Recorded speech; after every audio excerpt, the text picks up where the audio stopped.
발리 뮤지엄에 왔습니다. 예, 한 20분 걸린 것 같습니다. 밥 먹고 들어가야지.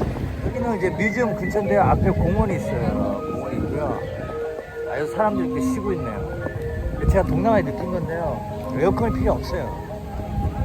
그러니까 대도시가 아니면 나무가 있고 그늘이 지면 그렇게 안 더워요. 예. 땡볕에 돌아다니고 뭘 하니까 더운 거지. 이러면 안 더워요. 선풍기도 필요 없고 그냥 그런 걸 많이 느껴요. 여러 나라를 다니면서. 호치민 이런 시내는 건물과 자동차, 사람이 만들어낸 구조물에 인해서 되게 뜨거워지는 게 멋있네요. 와, 이거 다른 개념의 디자인이라 멋있어요. 와, 되게 오래된 것 같아. 여기 표를 삽니다. 오케이, 스타트. 박물관에서 프리랜서 가이드를 만나서 약 9,000원 1시간 투어를 부탁했습니다.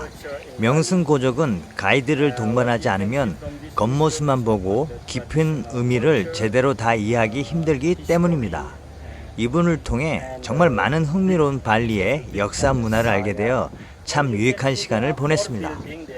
for building, 발리 박물관은 가장 규모가 큰 박물관으로 문화 역사, 종교, 화폐 역사, 마지막으로 전쟁 문화 총 4가지 구역으로 나뉩니다. 특히 이곳은 주민 및 왕족 등 약 2,000명이 최신식 무기로 무장한 네덜란드 군대에 자결로서 강렬한 저항을 한 곳으로 유명하며 이것을 지역명을 따서 푸푸탄이라고 합니다. 발리인들은 용맹히 싸웠지만 연이은 전투 패배로 현대식 무기를 갖춘 네덜란드 군대를 이길 수 없음을 알고 그들에게 죽음을 당하기보다 스스로 목숨을 끊는 방법을 택했습니다. 멀지 않은 곳에 푸푸탄 기념공원과 기념비가 있습니다. 방문을 권합니다. 안내사분에게 들은 흥미로운 발리 전통 문화는 이렇습니다. 이곳의 성년식은 앞 이빨 6개를 뜨거운 쇠로 갈아 평평하게 하는 의례가 있다고 합니다. 매우 고통스러우나 모두가 하며 이유는 악마의 이빨이 고르지 않기 때문이라고 합니다. 이빨의 높이에 따라 위 혹은 아래도 한다고 하네요.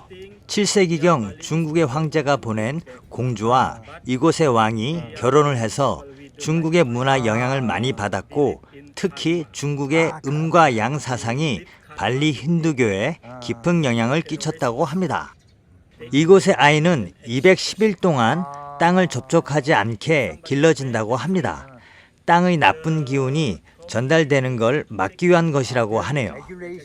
한국의 제주도가 생각이 나서 힌두 종교 지역인 발리에 많은 무슬림이 이주하고 있는데 거기에 대한 불만과 불안은 없냐고 물었습니다.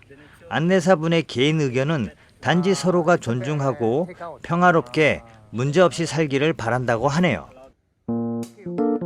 짧은 시간이었지만 운이 좋게 베테랑 현지 가이드분을 만나 여행 기간 중 가장 유익한 시간이었습니다. 발리의 음식, 역사, 풍경, 문화를 좀 더 깊게 음미하고 즐기고 싶다면 이곳 발리 박물관에 방문을 권하며 현장에 있는 프리랜서 가이드분을 발견하신다면 꼭 가이드를 부탁하시기 바랍니다. 2명 이상이면 150만 루피 약 13,000원을 불러도 그냥 하셔도 될 것 같네요. 고마운 마음에 팁은 약 3,000원 드렸습니다.